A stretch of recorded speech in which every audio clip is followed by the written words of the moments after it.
I hope you enjoy this video of my day in San Diego Safari.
How do you pronounce it?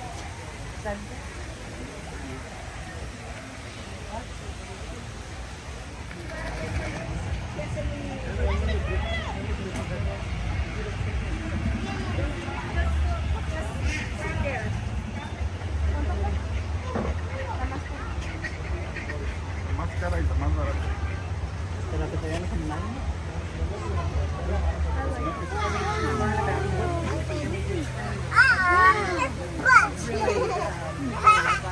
Jessica. Which one is here? This is my turn.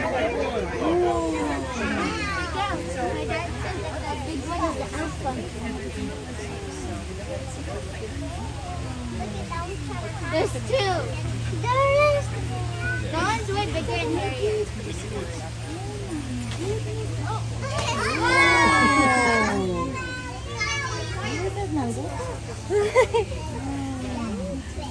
Está muy bien.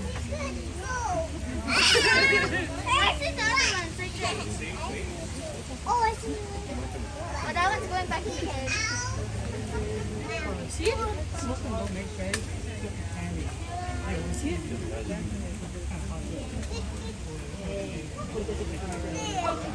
is.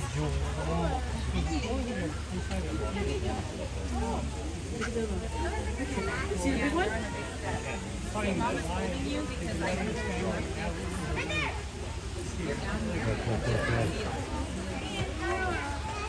So far, you can sleep inside. Don't come outside when it's It's kind of sad that he has to walk around with it. We're gonna start playing. The big one? Yeah. According to the picture.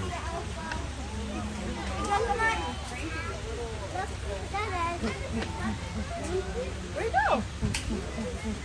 Hey, where are you? Just over there, over there. Judy, come on, take a picture. You're not scared. Hey guys, take a picture. Yeah. 저기도 못 가면서 저거 어떻게 타려고 그래? I said put on your hat better. Side. Because if you look to the far left-hand side of this habitat, you may catch a view of our cheetah. And if you're having trouble seeing that cheetah, it means that its camouflage is working. Spots on their back allow them to blend in underneath trees and leaves. And you may be wondering why such a well-adapted predator like the cheetah needs to hide. I'm sure you've heard them before. They reach speeds of 70 miles per hour in 3 strides, are able to take down animals like gazelle and antelope, but they can't hold that speed for too long. Just behind those wildebeest, whole entire area to explore, and yet they choose to be within direct eyesight of their biggest predator. Have you heard the saying, keep your friends close and your enemies closer? The Thompson's gazelle take that very literally. We are pretty excited here at the flamingo habitat because if you look into the water, you'll see some baby flamingos. And those are not greater flamingos, but actually a different type. They're lesser flamingos. Our flock has been so good at taking care of We're total squad goals. Look at them cruising in together towards the shoreline. Look at Lipson waterbuck. He's the antelope with horns on his head and a white circle around his rear end. And we'll see both the Lipson waterbuck and zebra later, blue-pulse vulture, and they both have that same job that the turkey vulture do. Who, yes, are eating carrion right now. Placed there by her wildlife care specialist. So an animal that may be less familiar to you. These are Somering's gazelle. They use their tan coloration to blend in with dirt, desert. And if you look around their habitat, you'll see bushes and trees. These animals are a type of browser. They eat browsers. Most of the animals on the driver's side now are grazers. Oh, everyone's hanging out, so this is gonna take a second. I'm gonna pull up right into the middle of his cacophony of animals and we'll break it down from left to right. Okay, let's do this. On the far left-hand side, up on the green hill, you're gonna see a chocolatey brown antelope with horns that are curved backwards. Those are sable antelope. Just below them, you have some gemsbok who have black and white face stripes and black lines down their side. The rest of the herd of gemsbok are up on the right-hand side, close to the driver's cab.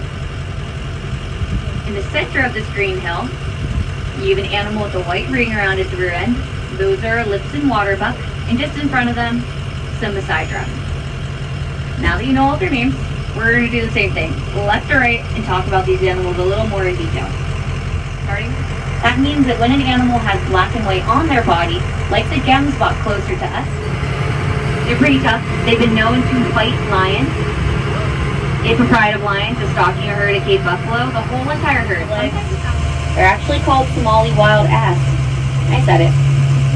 And they're pretty picky about who they spend time with. So he does have a roommate, that's Dune, at the top of the hill. He gets to spend his time on the hill watching out for all the savanna animals. Somali wild ass are in their own place here at the savannah. Just across from them, standing in the water right now, is a Sudatanga. So cool. This is an orange antelope with white stripes down their back to help them blend in underneath trees. In the same way that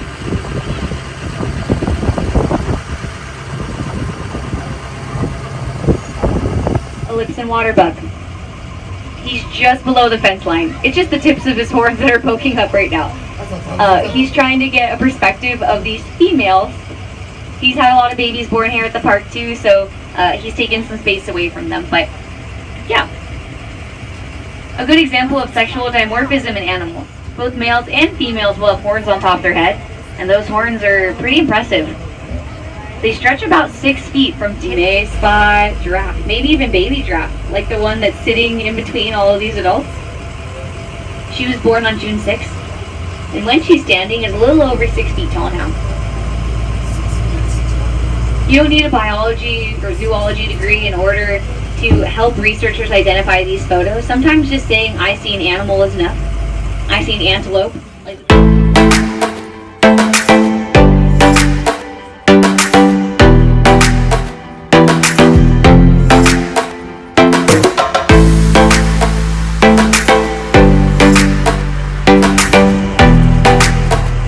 Just behind those wildebeest,